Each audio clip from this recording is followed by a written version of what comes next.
10 reasons then to read Martial. The first is he's a great comedian. He's really funny. He is the master of the killer punchline. 2, he's an amazing satirist. His victims are the nastiest, most dodgy people in ancient Rome, and he is merciless. He is the king of the put-downs. 3, he's naughty. Martial is raunchy. He's been a bad, bad boy, and he will shock you.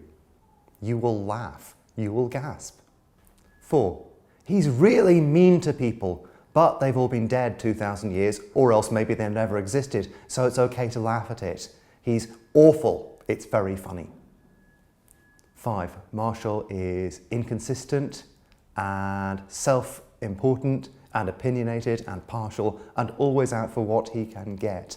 And he knows it, and he knows we know it. He is his own best running joke. It makes it even funnier.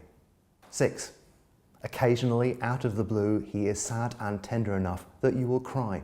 I cried buckets translating him. And then he goes straight back to being a bastard.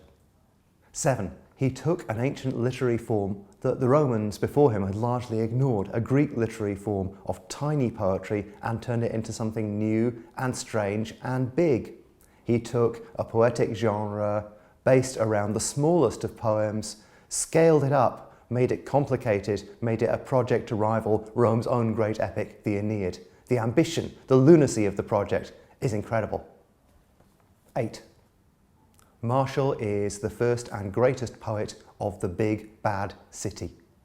Our dreams of Rome, our fictions, our films, our TV, still walks down the same mean streets that Martial first wrote 2,000 years ago, and down which Juvenal, Rome's greatest satirist, followed him. Who knows if it's all true, but it's the only and the best Rome we're ever going to get. 9, Martial has come in and out of fashion over time, and in his own time, he never really caught on at all.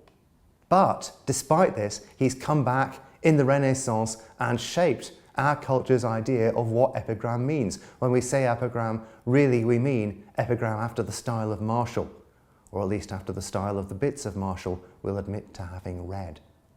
10, and finally, Martial likes lists. He likes counting things. So a 10 reasons why would be right up his alley, I think.